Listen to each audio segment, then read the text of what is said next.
easiest way to describe what Shift is a payments platform for businesses, and effectively that platform manages the onboarding of their customers and the management of their trade receivables. So, traditionally with trade payments, a merchant would invite their customer to fill in a PDF document or a paper form, and the problem we solve for the merchant effectively becomes that we offer a digitized version of that trade payment platform, and a 5-minute onboarding process for their customer. So a process that would typically take potentially a week in terms of from when the customer applies to when the trade facility is issued, becomes a 5-minute process for the customer.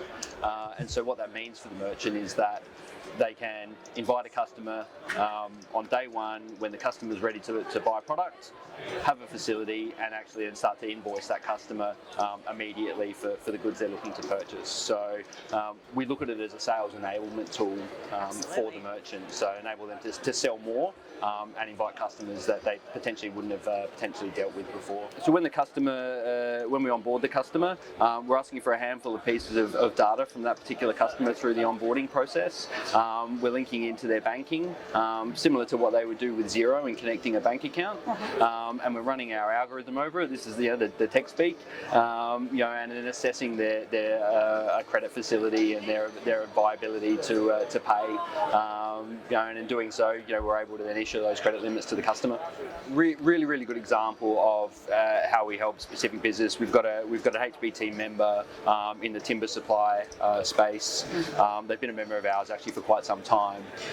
The issue they had is their window of risk is quite narrow because they're only dealing in one category of product, and so they've got one category of customer, and so their inability to take on a lot of risk meant they only were able to issue small limits to their customers.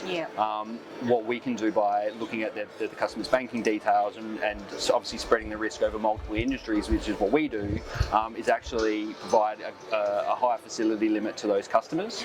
And so what it meant for the merchant is instead of say issuing a $20,000 limit and that particular customer having to have say 3 trade facilities with 3 timber suppliers, we can issue a $60,000 limit to that customer, and now that customer can make all of their timber purchases from the one timber merchant, which means that they multiply by 3 the volume of purchases from that individual customer back to that individual supplier. So they're able to grow their business without any additional risk, or actually with less risk than they would have initially had.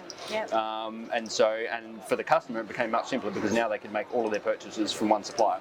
Look, so price ranges, and so it depends on the terms that the supplier offers to the customer or to their customer, and so it might be a 7-day terms or 14-day terms or 30-day and a month terms, which is typical for the trade industry.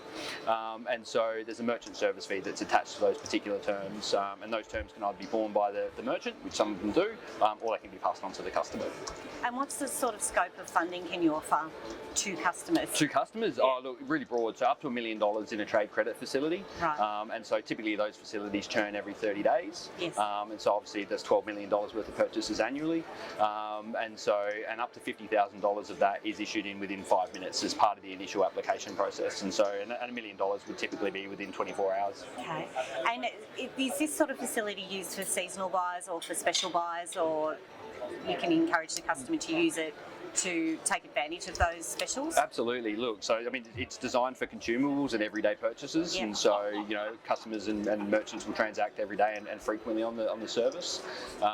But for seasonal buys or promotional activity, there's a flexibility for the merchant to issue longer terms. So it might be 30 days is their standard, but 60 days is what they might want to offer on a particular promotional buy, and they can do that just on an invoice basis. So they're not tied to a standard term. So it means they're able to then provide a special or an offer into their customer, and the customer is able to take it longer terms to be able to buy the additional goods or the promotional items that's available. So absolutely. Yeah. So if a retailer or a supplier would like to get in touch with you, how do they go about that? Oh, look, best way is by the website. Yep. So jump on the website, you can register your interest, one of our team will reach out. That's probably the simplest and easiest way to touch base with us.